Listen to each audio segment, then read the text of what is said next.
Hey, hi guys, thanks for coming. So, social engineering talk, the conference isn't completely about social engineering. This one's going to be slightly different. We're going to talk about hacking the mind and really how we perceive things, really also how suggestible people are. So first of all, just to cover myself so I don't get fired, all this stuff is based on my own research, my own opinions, nothing to do with the company I work for. So really what we're going to understand is how powerful language is. Just by reading this now and listening to what I'm saying, you're allowing me to control a small part of your mind. So who am I? You can call me Dale, or answer to most other things. You may have heard my lovely voice before, my lovely accent on the Eurocrash Security podcast. If not, you're probably not Chris's mum. So if you search me, you can find out most of these things about me. So today, I want to take you guys all on a journey. And this is the journey that I've been going over for maybe just over the last 2 years. And we're going to talk about different types of social engineer and how you become the Master Maripulator. What I found from this journey and what good it's going to be to you.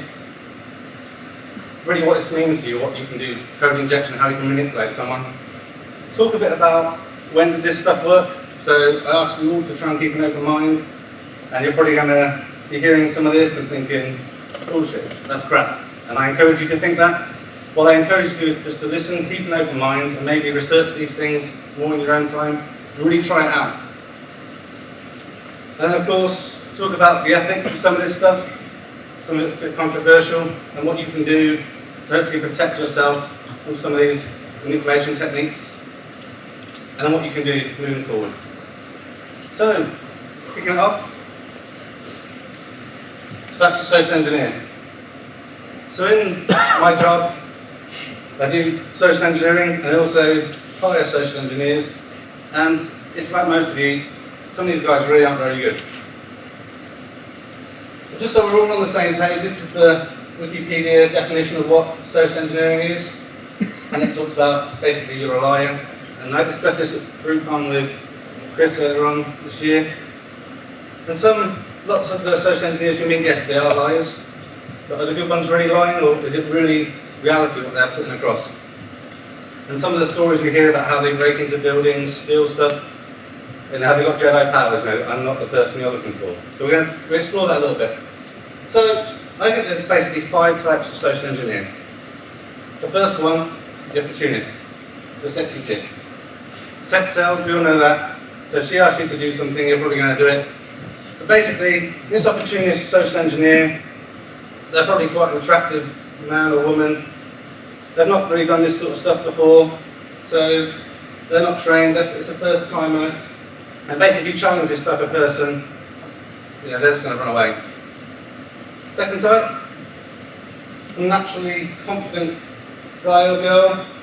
You met the type of person, they talk the talk, but they don't really know what they're on about. They can sell ice to Eskimos, so they're probably quite good at sales, but they're not an expert in this, they're just playing a game and just fingers crossed the way through.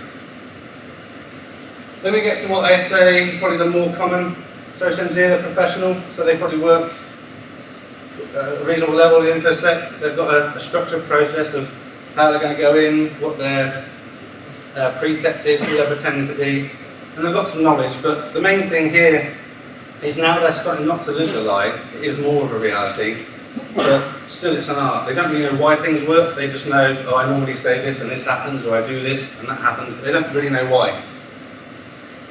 So then we get to the seasoned pro, the ninja or pirate, whatever it floats your boat.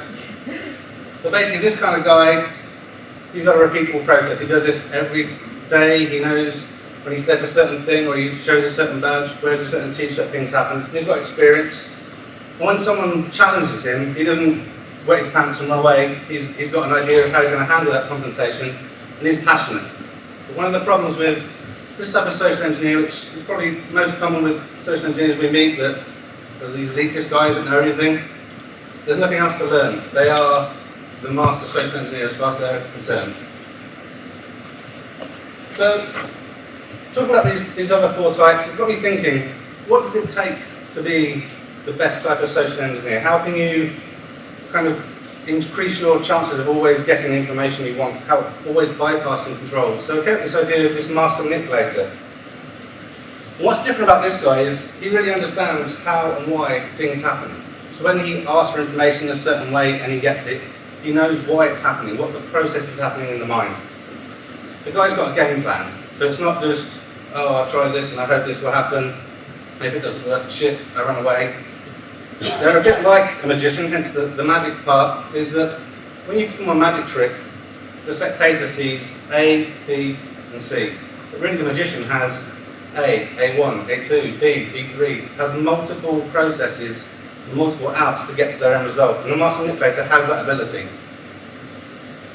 And they're creative. They do things that are a bit far out. This is why we're going to talk about some of these things like hypnosis, neuro-linguistic programming, and really how this stuff can happen.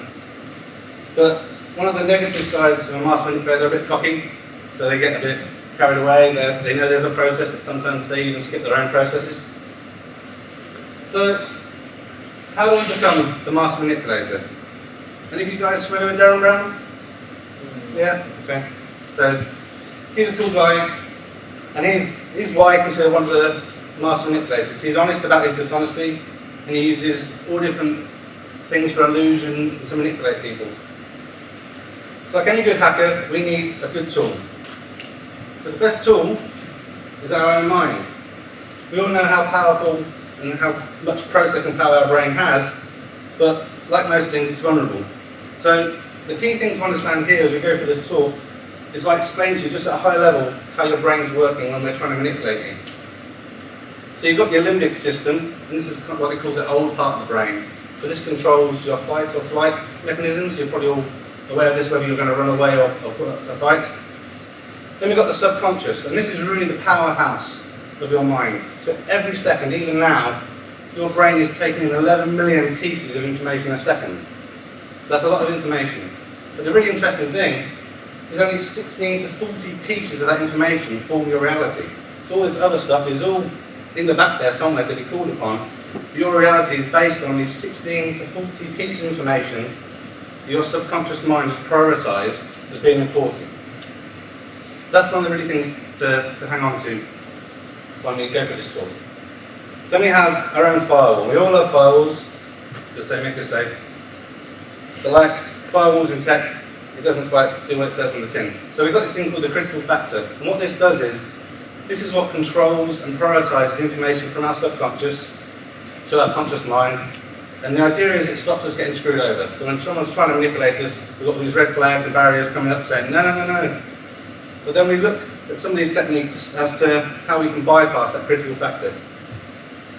One of the things that really helps us when we're trying to bypass people is because we've got so much information coming into our mind, as powerful as it is, we just can't process it. So our mind makes stuff up. It fills in the gaps so that we can respond so quickly. So through our culture and how we're brought up, and through experiences that we have in our lives, we think that, you know, if someone throws a ball to me, and they throw it back, and then I throw a ball again, and they throw it back, and then I pretend to throw the ball, your body has the same reactions that you're expecting, so the gap is filling in.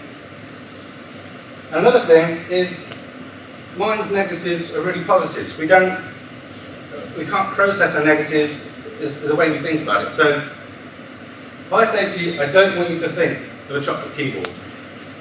No pink elephant if you're expecting them. So what happens in your brain, you think of a chocolate keyboard because the don't think, because the think command was there. Then you think, oh yeah, shit, I don't think about chocolate keyboards. And this is the same thing, so just by suggesting to someone, okay, I don't want you to think about me coming in the building, I don't want you to think of this, because the command think is in there, your brain has to go through those processes. So, when I was trying to work out how to be this master manipulator and what the skills are, I looked at people in marketing and sales, some of the techniques that they use. And so one of the things that was really banded around all in the 90s is this thing called Linguistic programming. Anyone have experience with NLP? Okay. So I started to look into NLP, and if you're not familiar with it, it's been around since the 70s. This guy, Richard Bandler, there was a student and there was a lecturer of linguistics, John Grinder. And basically what they did, they started to study therapists So not trying to get the education they have, but just listening to the words they're saying, the sentence structures, and the results it was having on their patients. And then they literally just went out and tried these same words with people they could invite to groups, and just seeing if they could change people's thought processes just by using language, no proper studies. And lots of people, this is where I guess I piss people off a little bit, but people say this is a science, and they try and sell it as this science of excellence, and by changing your process and you can become a millionaire. I don't really think it's a science, it's more an art and a process that's experienced. So one of the key things when it comes to neuro-linguistic programming is they found really how important rapport is. And as you can see with the two monkeys, we like people that like us, and we like people that like us. So just by building rapport and what they call mirroring, so you'll find even when you're in a meeting, if once you start to get on with someone, you're sitting in the same way, someone reaches for a drink, you're having a drink at the same time. This rapport is really essential for starting to kind of bypass this critical factor a little bit, because you know, if you like the same football team as I do, we have this little camaraderie thing. So if I like Porsches, even if you don't, you probably like Porsches, because there's this whole rapport thing going on. One of the key things they kind of came up with was this whole concept of framing and reframing. So basically, the way I look at it is everyone is playing their own game. So you've all got your own objective in life. You get up in the morning, you're going to have breakfast, you're going to jump in the car.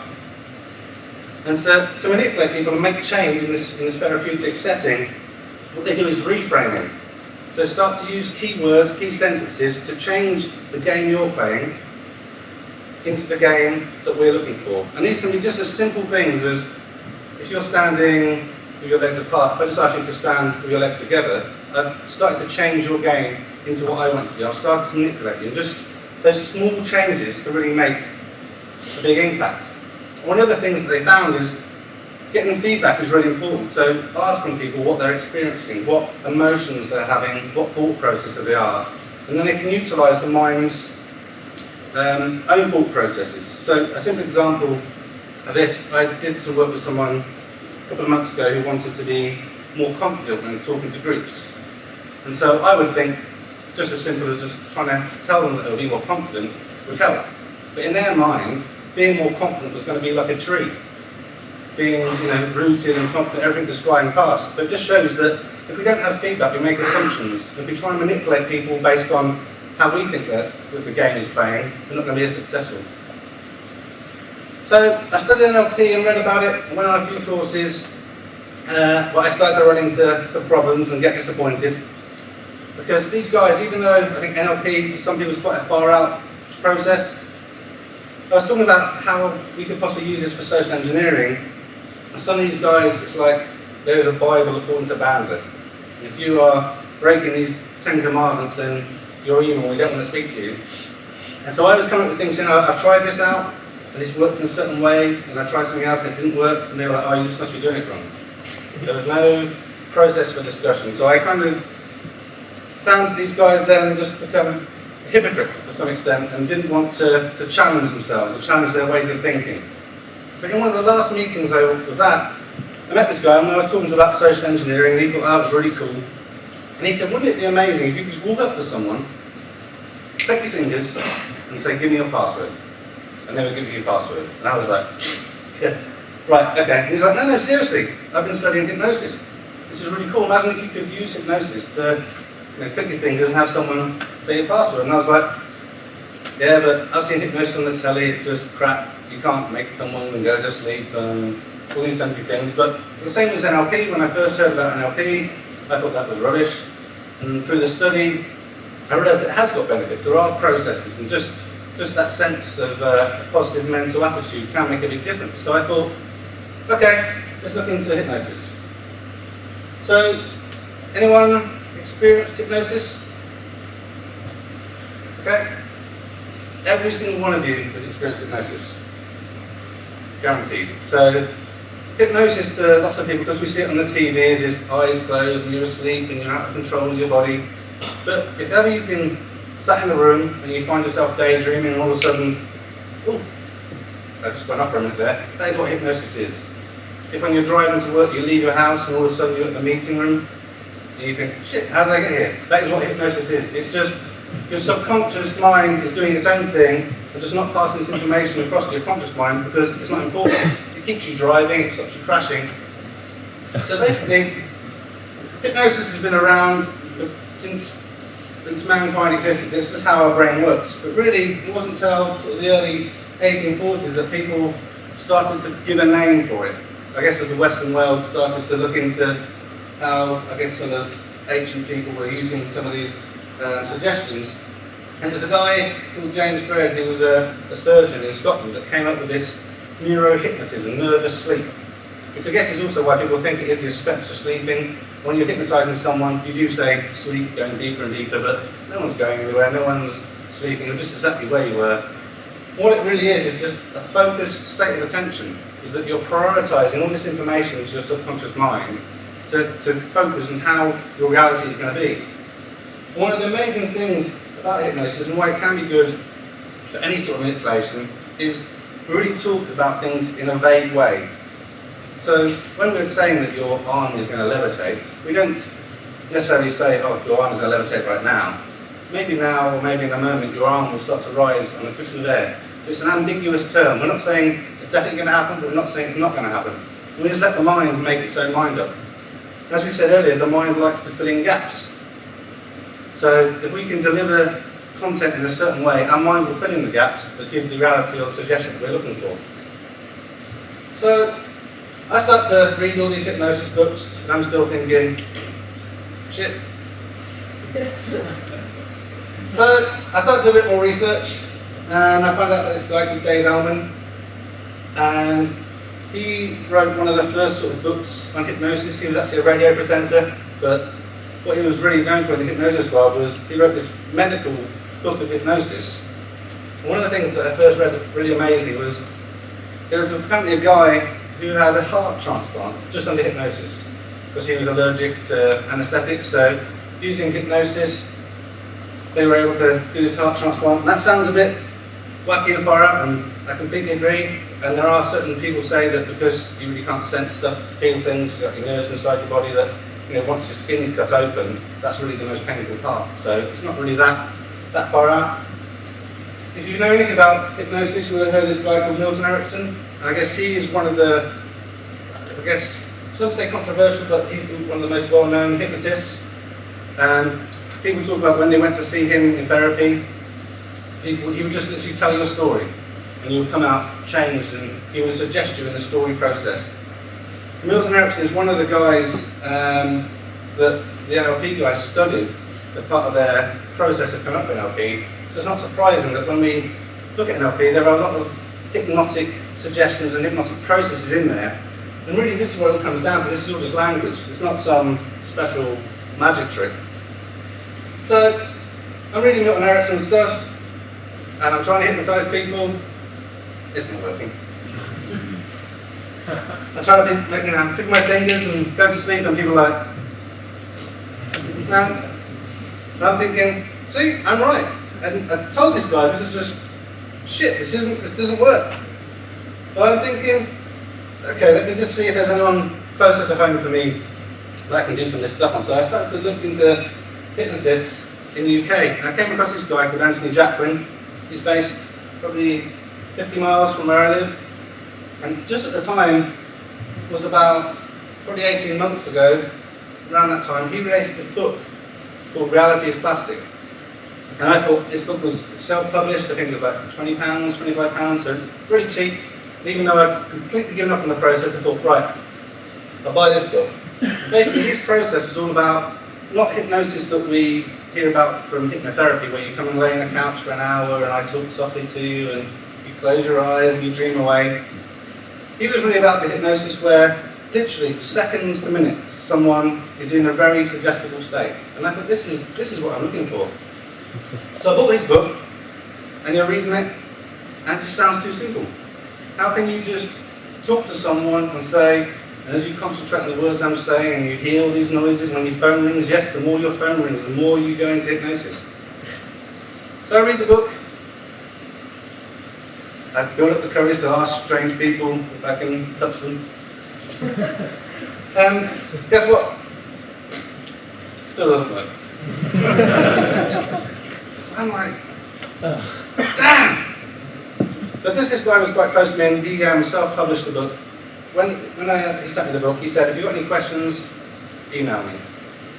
So I sent him an email and said, I'm trying to do this hypnosis stuff, but it doesn't work, I just look an idiot. So I'm trying people to sleep and they're just laughing in my face. But I'm doing everything it says in your book. And he says something that's really important. If you're looking to do hypnosis, or social engineering, or whatever you're trying to do, if you're trying to be the water cooler guy, you need to be the water cooler guy. So when you're trying to hypnotise someone, you need to be the hypnotist. And he's right, and it's as simple as this. All my process was exactly right. When I'm saying to someone, okay, in a moment you're not going to have to lift your hand off the table, your hand is stuck. I'm thinking, don't think it is.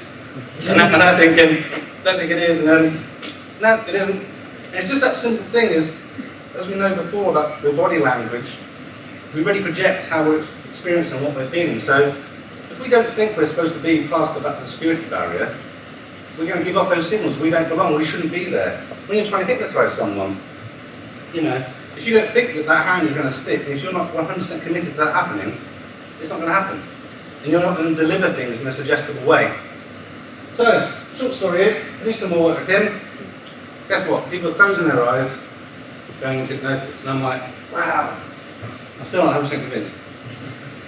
So then I met up with him on a course with some other hypnotists. And basically, we're doing simple things that I think people could be playing along. And then I saw some things that I won't discuss because it's on video, but you're kind of like, there's no way someone will be doing that for real. They're sniffing an area they shouldn't be sniffing, and something strange is happening there. So I started to experiment a bit more with this, and I thought, well, hypnosis is great, it's really good for entertaining, but I can't use this for social engineering. I can't walk up to someone and say, okay, just look at me a minute, I want you to imagine you're falling asleep, and people are going to think I'm crazy, or even crazier than they probably think I am already. So then I heard about this guy called David Kaloff, and I downloaded his audio series, and he, with none of this going to sleep and close your eyes and look at what I'm doing, he basically had this instruction to hold a piece of paper, look at this piece of paper, and try and drop that piece of paper, and you won't be able to drop it. And I'm listening at home with headphones, and I'm like, okay, I can't drop the piece of paper. How does this work? And then, so as I was researching through him, and I met up with this guy, Anthony Jackman again, and this other guy called James Tripp. And he had something that I just thought, wow, this is amazing, this is just what I need. And he's got this process called hypnosis without trance. And basically, it's literally that. So, if you stick someone's hand to the table, and they can still move their other hand, they can still look around, you say to them, you hypnotised? No. You can't move your hand? No. This is what really started getting me thinking, is hypnosis what people think? Is hypnosis some magic thing? Or are we always in hypnosis? Or is hypnosis not really anything? So this got me thinking about, how does it work? And why are the reasons it works? Now, the reason this stuff works is because our culture and the way our brains work, things happen for a reason. So if you hold your hand under a lighter, your hand gets burned. And your brain says, ah, that fucking hurt. Because there was a lighter underneath it. And this is how we learn, you don't touch the hot fire because then my hand gets burned. So with hypnosis, just language in general, we pace what's really happening. We have this thing called a yes set. So just as simple as saying to someone, you're stood here next to me, yes. And we're talking, yes. You can hear the cars going by, yes. And you can't remember your name, yes. And that's just, as obvious as it sounds and stupid as it sounds, that's how it works, because we're bypassing the critical factor. We go into this state of mindlessness. So this critical factor is checking this checklist. Here's what this person is saying is fact. Here's what I'm experiencing is fact. Yes, yes, yes. And after a bit, it just kind of gets bored and turns off. And then the suggestions we make after that, once this critical factor has sort of opened the gates to the mind, any suggestions we have out of this 11 million pieces of information a second kind of become prioritised. So these 16 to 40 pieces of information that come across is, yes, the hand is stuck. Yes, I can't remember my name. And this is the amazing thing. You just think, how can the brain just be so vulnerable? And so what can we do with hypnosis, if we're trying to use it in any of these states, you've got this thing, all these different types of phenomena. So you can give someone amnesia. Would it be interesting that if someone were to catch you on a social engineering engagement, you make them forget? Or you can make them forget their name, or they can hallucinate things to make someone see something that isn't there. Catalepsy, that's when you make someone rigid. Not in that way, unless you're a chick maybe, but... So would it be quite cool if you could stick a security guard to that point, so he couldn't follow you? And one of my favourite ones is this thing about post-hypnotic suggestion. So it's this process, in my mind, of creating your own little zombie botnet of humans. So you can hypnotise someone, have them forget something or imagine something, and you can anchor that state. This is also in NLP, a touch or a word or a signal of some sort, and have them return exactly back to that state. And that state could be weeks ago. So I haven't tried this myself because I haven't got the balls for that bit, but you can hypnotise someone and, for example, have them believe that when they look at you, they believe you are the CEO of the company. And what you could do then is anchor that and say to them, next time we meet, and you shake my hand, you will think I'm the CEO, but you have no memory of this. And in the weeks to come, you could try your luck, shake their hand, and in theory, if everything worked right and the situation was correct, they would actually see you in their mind to some extent how they visualise that as the CEO, and should just let you straight in. So, research is important. So I'd like to hopefully try some research with you guys quickly now, because you've all got different backgrounds, different language, so I'll see if some of this stuff works or not. So, you all need a few things. Eyes, I know you've got them, and ears. So I want you to look at the screen and listen to the words I'm saying. You also need something else. An index finger. You all got an index finger? Yeah? Just if you're not sure. Is that one? Sounds crazy, the amount of people that don't know what their index finger is. Okay. So here we have the word mind. The letters M, I, N and D. If I was to ask you to look at each of those four letters and extend your index finger and select any of those four letters, you need to do that now. Now you've chosen a letter. So put your hands up if you are thinking of M, the mother. Okay. I. Okay. N. Okay. And D. Okay.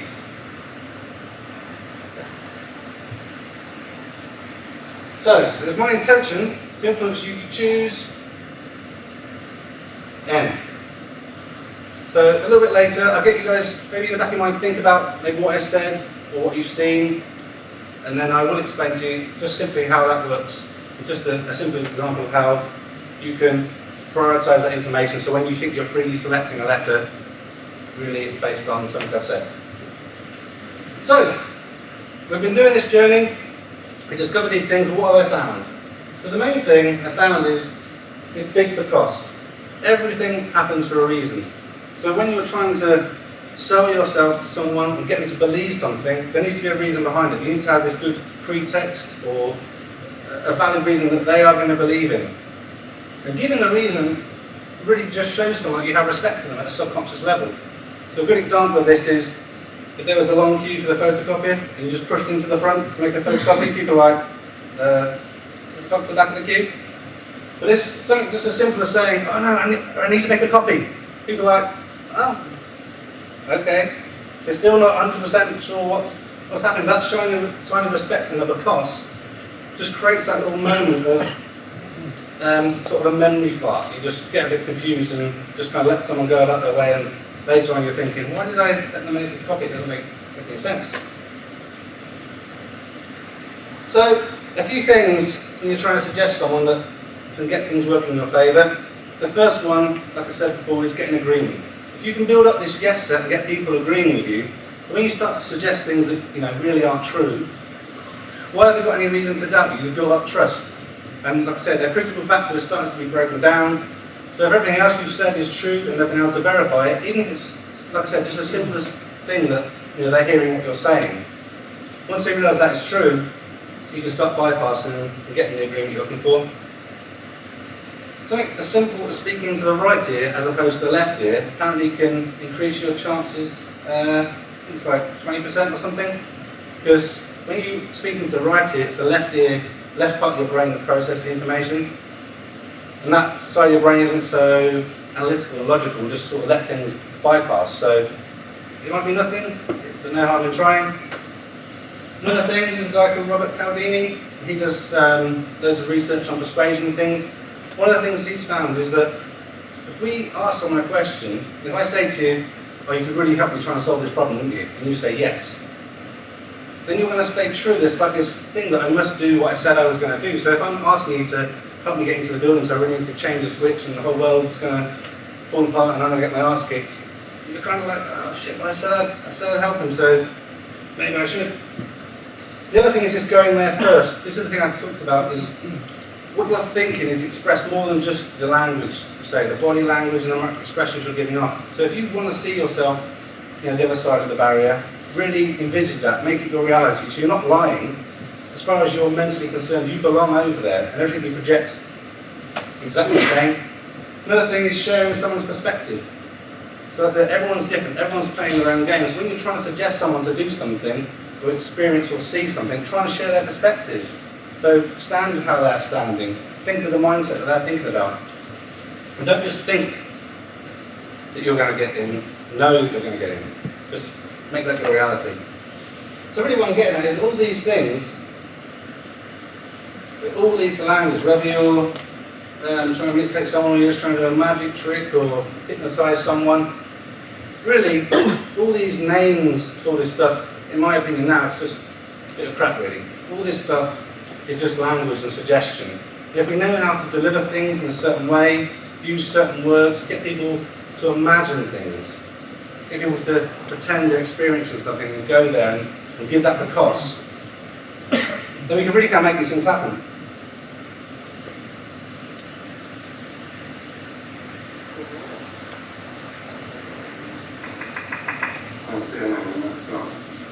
Now look at your hand and notice the change in focus in your eyes as you take a deep breath and close your eyes and allow yourself to go all the way down.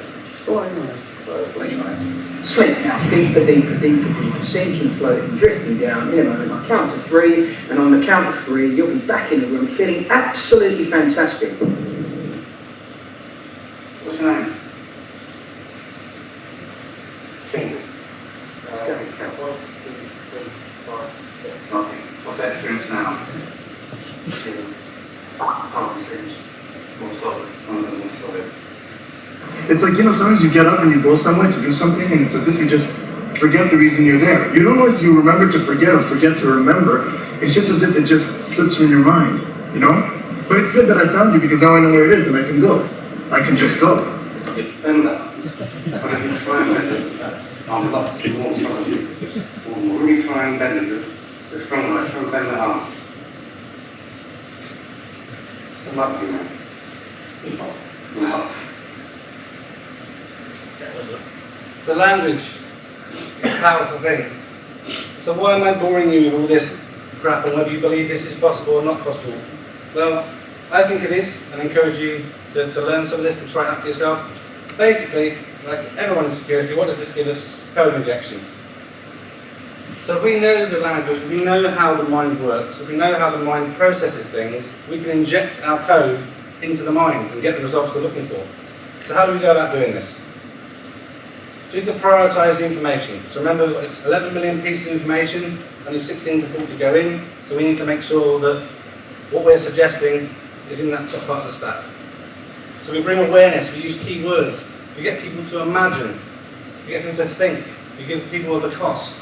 And the way the brain works is when you get someone imagining or just thinking about things, all the same emotions, all the same processes happen in your mind, even though you're not physically reacting on it. Build agreement. So have these yes frames. So get people playing your game by agreeing with everything you're saying.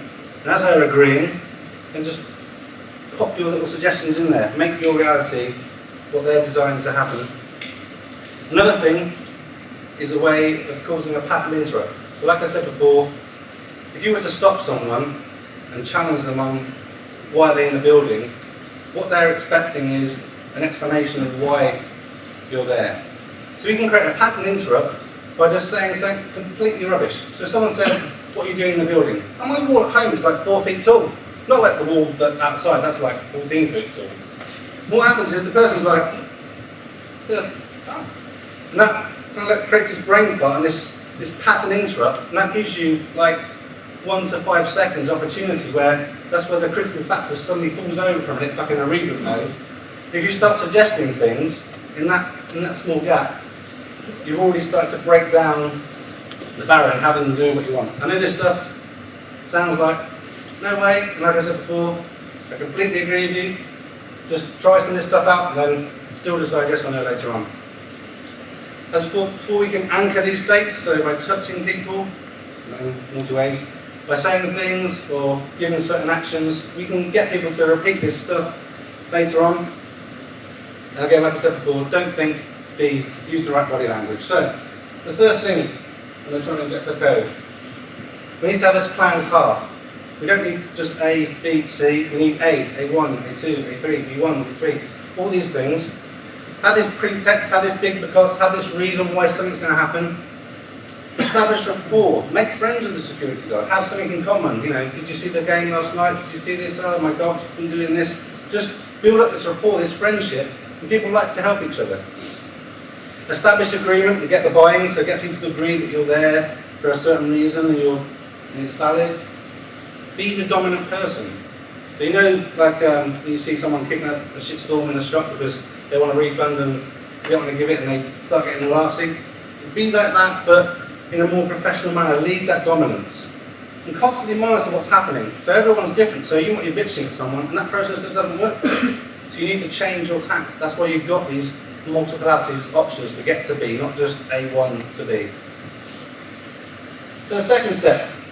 So we've got people agreeing, they believe why we're there, so now we start to get them playing our game. So we just start to use these pattern interrupts, start confusing people, talking about stupid things that don't make any sense. So research shows our brains can only handle like 5 to 7 loops at once. So if you start talking to people about, oh, the journey here was really terrible, and oh my God did this, and all these other things, then, that's right. Then all these things are happening, and basically people just get confused, and just utilise that communication and build upon it even more to get that buffer overplay where your brain's just going, and basically people just submit to what you want, because that's the easiest option. Our brain chooses the easiest way. So once we've got that far, now it's time to inject our code. So now, once we've got them playing our game, we start to tell them what we want and expect that to happen. So we change the focus from the negatives or what they're doubting into the positives that we want. We share the experience, we have that belief, and we communicate and command. We don't have to do this directly, we can be ambiguous about what we want. So using words that, you know, don't let me in now, but not sure if it's now or in a few minutes I need to get in. Just those sort of words. And basically, when you do this stuff, it's not going to always work. You're going to fail. And that is the key to being the Master Manipulator, is that when you press that button, and it just goes, because you're a Master Manipulator, you've got this out, and you can analyse why things didn't work, what suggestions you made, and how you can improve yourself next time. And the main thing is not to give up, just keep on trying and trying and trying. So some of you thinking, okay, that won't work for me, you can try and do this, it's not going to work for me. And that's one of the reasons why it does work, because everyone has this pre-built expectation that, oh, I'm not going to be fooled, you're not going to trick me. The reality is this works for everybody, because everyone's experienced hypnosis, everyone's being suggested every day. You're suggested to come here, and here you are. Like I said, everyone is different. So what works for one guy isn't going to work for a girl over here. So we really need to change the process. One size doesn't fit everybody, so we need to up our game. And that's the difference between this opportunist social engineer who just tries the same thing every time. If it doesn't work, they're out of luck. The Master Manipulator has a game plan, and they know that everything happens for a reason. So, the little exercise we did earlier, this is, if you chose N and it worked, then excellent. So, this is what you think you heard. So here's the word mind, M-I-N-D. If I was to ask you to extend your index finger and select any of the 4 letters, what would it be? Sounds straightforward. Now remember, our mind fills in gaps. So when we hear things that maybe not 100% right, the information that gets sent to our conscious mind is just what would be expected. So what you actually heard, slightly different. So here's the word mind, M-I-N-D, a little bit more focus on the M there. If I was to ask you to extend your index finger, not index, select, so not and any, and N-Y instead.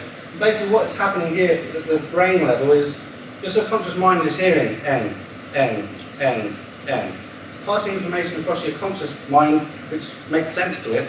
But then when prompted to ask the question, which of these 4 letters, when your brain is asking itself that information, it says, oh, I've heard N a lot, that must be the free choice. So just as a simple example of how that is, that's really as complicated as it is. This stuff it's not rocket science, it just requires practice and lots of failure. So, lots of people say this stuff is wrong. You shouldn't social engineer people. You shouldn't fuck with their mind, you shouldn't make people forget their name, all this sort of stuff. Well, you definitely shouldn't get the guy doing the washing up, that's just not rude. But I don't think it's wrong.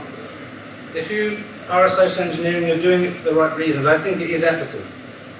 So if you're doing it to educate people and share experiences and help them protect them, I don't think this is really so much an ethical problem. It's like anything. You can use a gun to kill someone, or you can use it as a protection for your family. All these techniques are the same thing, and we're using language every day. We're always manipulating people. We manipulate our kids. Right from the early age, you shouldn't lie, you shouldn't do this, and if you tell, if you stick your tongue out too many times, it's going to stay out. All these things, it doesn't really happen. So what can you do to protect yourself? Mindfulness, that's the key. So thinking that you can't be suggested or something, that's part of the problem. So be aware of someone. If they're talking to you and you suddenly find yourself agreeing with everything, it's like, something could be up here. When someone comes up with just confusing, random answers to your questions, again, be mindful that something strange could be happening. This one, money levels, subtle touches. Someone's touching you in strange, ambiguous ways. Be aware of that. If someone is telling you stories that you can't quite sure why this is relevant and they keep on darting all over the place, this could be another example where someone's trying to suggest you at the end. And when someone is talking to you about not thinking about things, like I said before, your mind doesn't do negative. So just by having the command think about in the statement, this is happening. So everyone is susceptible to this, and if you think you're not, you're kidding yourself. So what can you do next? I encourage everyone to, if you've at least got an interest in this or just think it can't happen, educate yourself. So there's this slide, it's up on my website and redhacker.net. And basically these are all the different authors of books and videos and training courses that I've studied. So if you want to start looking into any of this stuff, if you just do Google searches, you can find out who they are and what work they're all about. You want to see me doing a couple of the videos where people have agreed to let me film and just make people's name go and stuff, you can check this out on YouTube. And the main thing is practice. You need to practice this stuff. One of the first things I found is, I think, oh, I can't do this stuff because I'm not confident. But really there's no such thing as confidence. Confidence is all about not having fear in something. And the only way you can get that is by getting this process where you're not worried if it fails, because failure is a success as well, you're learning. And the other thing that's quite important to not having fear, brass balls. I mean, that really helps, because if you've got that, you can do anything. And the main thing, obviously, when we're practicing, and because we're being ethical, you need permission. You need that get out of free slip so you don't end up in trouble or someone's boyfriend punching you or something because you've made your girlfriend forget something. And like I said, I've said it a few times, but failure is to learn. Don't be worried about failing. If no one ever made mistakes, we wouldn't be where we were today. And yes, these things are difficult, but difficult isn't impossible. So I really encourage you to go out and try it. So thanks very much. Tell me what you're not thinking about right now.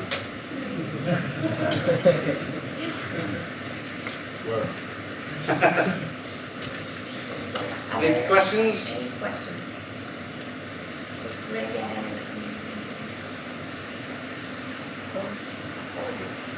It's always interesting, but do you have any sort of war stories you can impart actually of stuff you've used in the field that has actually worked particularly well? Yeah, I mean, my main sort of approach when using these techniques is identifying a target, so whatever the company is, and then when they, like in the UK, it's quite common, in Ireland, people go out for drinks afterwards, and utilising that social setting, and basically my sort of ruse is I'm a performer. So I've been hired by this place that do magic tricks, and hypnosis and that sort of thing, and basically approaching them, and either trying to use magic to confuse them or let them lower their barriers. So just a simple one of, I can read your mind. And they're like, of course you can't. No, I can. So I want you to think of a number, like a 4-digit number that I definitely couldn't know. Something that's really secret, like your PIN number. I wouldn't know that, would I? No, you wouldn't know that.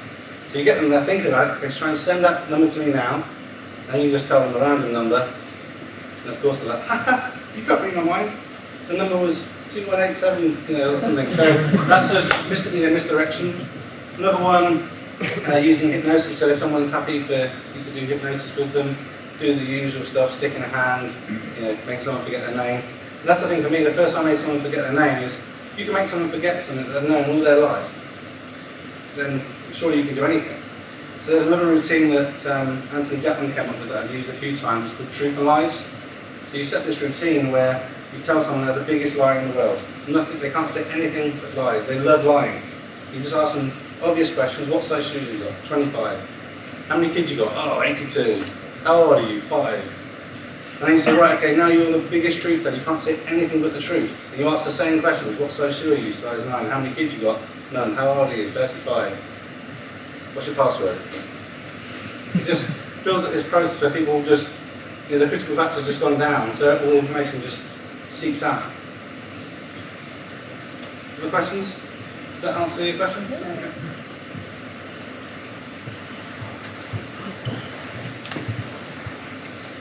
You've talked about things that you do face-to-face, but have you tried or done some research on social forums or Facebook comes to mind or chat channels, stuff like that? Yeah, I mean, I've tried crazy people. So you post these videos on YouTube, and you get emails saying, can you please hypnotize me via Skype? I'm a bit worried about those guys who are interested in other things, and their men. These techniques, I've never tried it, but in theory would work with type, because obviously you're reading them, so the suggestion is there, but obviously there's no process of checking, there's no feedback. So like I say, because everyone's different, you might write something in a certain way that could work for someone, but you have no feedback to adjust your process. You can do this stuff over the phone, easy enough, because you can hear the feedback, but in person, to me, the way I do it is the easiest way. So I've got all these checks, can read body language, see where someone's eyes are doing a certain thing. If I'm asking them to focus on the words I'm saying, I can tell that they're focused, not looking at a light or talking to their friend or watching some object behind me or something. So to me personally, I think this stuff works best in person, but all this stuff is just language, just suggestibility. So any language in any form, there's no reason why it shouldn't work. Like I say, if you believe it's going to work, just try it, see what happens. That's the only way you'll find out. Any more? So maybe just as a tip, an ethical way to test out that stuff is when you phone your whatever media service provider customer hotline and you want to get like service, and there'll be people telling you please restart the modem or stuff. Yeah. You have less possibility to do that, but all the guests talk or knowing what they are going to ask and then knowing how to answer that is sort of like right? I mean, all these things, like I said, these were specific studies I was doing to try and work out, some of these techniques, how they could help. But like I said, we do this all the time. So when you ring up someone, you've been charged interest for some stupid amount, and you start telling people about, I had this happen to me. Can you imagine what that was like? People start imagining, oh yeah, I got caught out and all I had was my credit card, so I had to use it to get cash. And there's a sympathy thing, there's a rapport thing. So when you start asking someone for, you could just have an exception. People are going to go along with what you're saying. Is it magic? I mean, that's just how we are. We want to help people, and that's why social engineering is there to exploit the fact that we want to help. not be more vulnerable.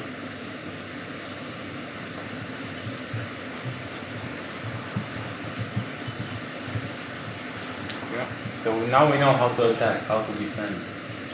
Yeah, so that's, I'm going to try to touch on that a little bit there. The main way to defend is to experience these things. Yeah? But even just from listening to this, even whether you believe it's possible or not possible, there's now part of your mind trying to analyse or think, oh, that didn't happen to me. And so I've had it before, there was a couple of weeks ago, I was in a bar, and as per usual, a friend says, Neil, try and hypnotise the barman, ask me not to be hypnotised. So I don't try and trick people into it, so I say, oh, you know, I'm a hypnotist, can I try and hypnotise you? Yeah, I've always wanted to be hypnotised. And some of the language I was using, you can see he was trying to concentrate, but it didn't work. And after, he said, oh, I used to study NLP. So when I was saying all these things, when I was talking about this, he said, all these little flags are going up, like, oh, I'm imagining things and I'm focusing something. So just by having that knowledge, he wasn't susceptible to me doing that at that instance, because all these little triggers were firing off. Like his critical factors, bells are ringing because you can't bypass me. Whereas someone else who doesn't have any of this knowledge, you know, yes, I'm asking you to focus on something, yes, I'm asking you to listen. You don't really know why or what's happening. So that's why the barrier just falls down. So really education is the way, experiencing it as well. So either experiencing hypnotising someone, or trying to suggest someone for being hypnotised, or even, you know, going to see a magic show, and all these things can kind of give you an answer as to why they work and what you can do to protect yourself. And we really still don't know sort of why the brain does these things and how it works. But over the last year, a couple of universities in the States and the UK have started to study magicians and illusionists as to how they do what they do and why it tricks people. And through these studies, they're working out how the different senses work differently to how we really thought. So that, you know, we usually think that our eyes do one thing and the ears do another thing, but showing that, you know, the way magicians do things, how we can trick all the senses, is helping to understand a bit better how the brain works. And maybe we can be a bit better protected, but at the end of the day, this is how our brain works, this is how our culture is, how we're brought up. So, like with everything in security, unless that whole culture change happens, people just aren't aware of it. People just dismiss it as stuff I used to do. I'm afraid we're already leaping into the lunch break. Okay. If anyone has any more questions, still ask them. Around it. I'm pretty sure he's happy to answer them. We're here till just after tomorrow lunchtime, so just grab me any questions or anything. Thanks very much.